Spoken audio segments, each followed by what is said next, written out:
So today I'm behind the wheel of the 2022 Lexus IS 500F Performance, and I'm going to take some time to go through the interior of this thing. So starting as I normally do from left to right, over on the left you've got your window switches, you've got your door locks, you've got your buttons for your rear mirror adjust, you've got your door latch up here. Down low you've got one of the speakers to the Mark Levinson surround sound premium audio system.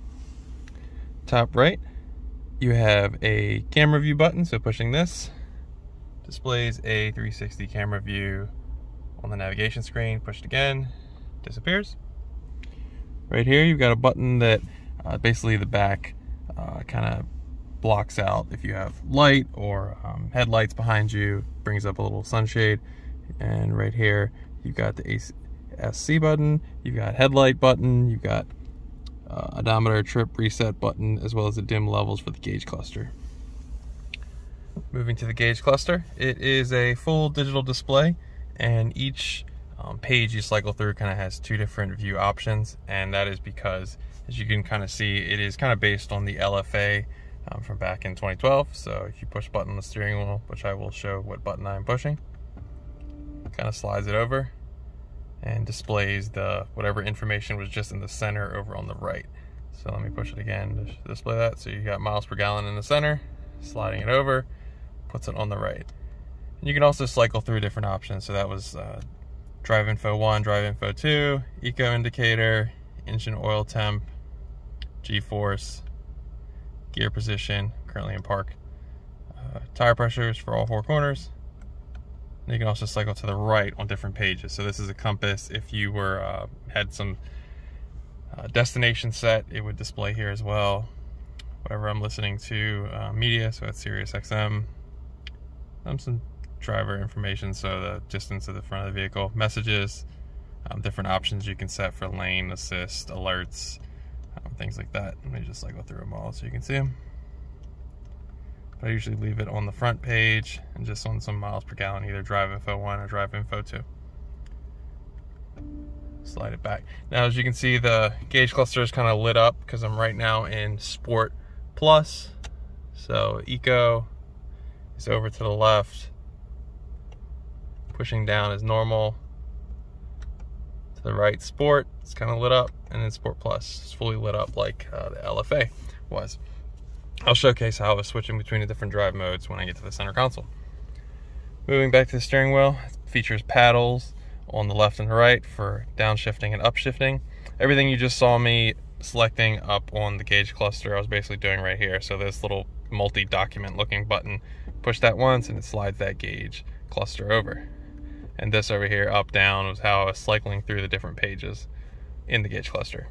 You have your lane assist, sensor over here as well, a volume, tuner knob, phone, talk buttons over here, mode in the center.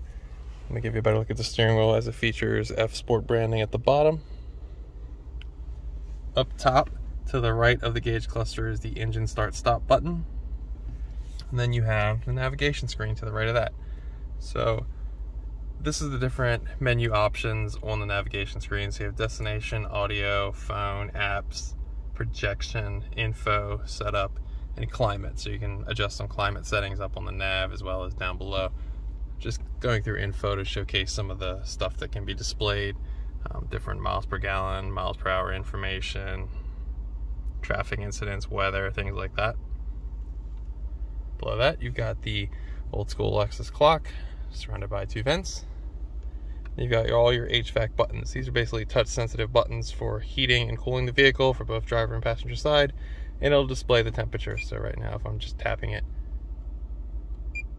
you can see the numbers change. And all the options for the fan, air conditioning, are all sprinkled through here. You got your hazard button right here in the center.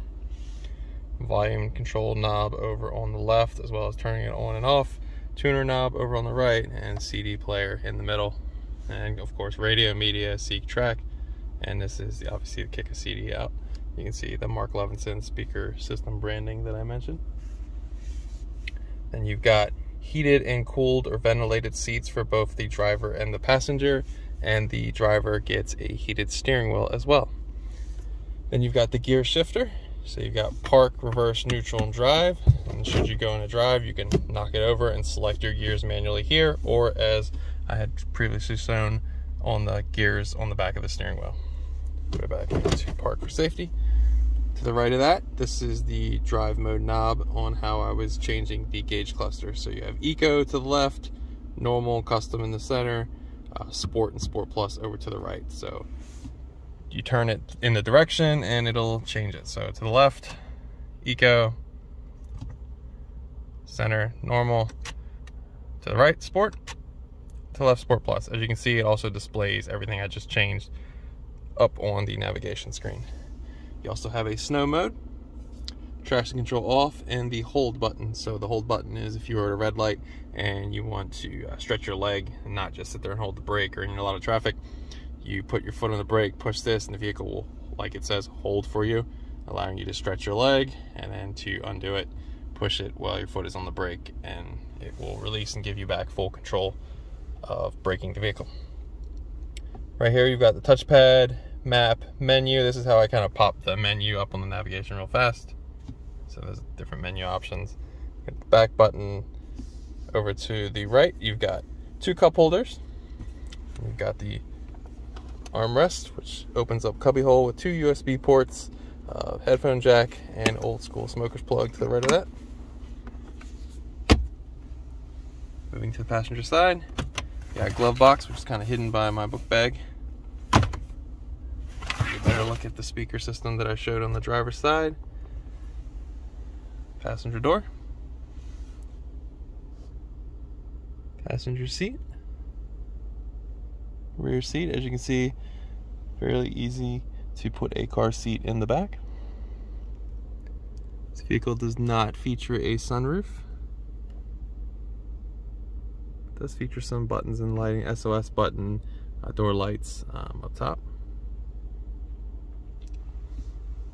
But that is pretty much the interior of the 2022 Lexus IS 500 F Performance.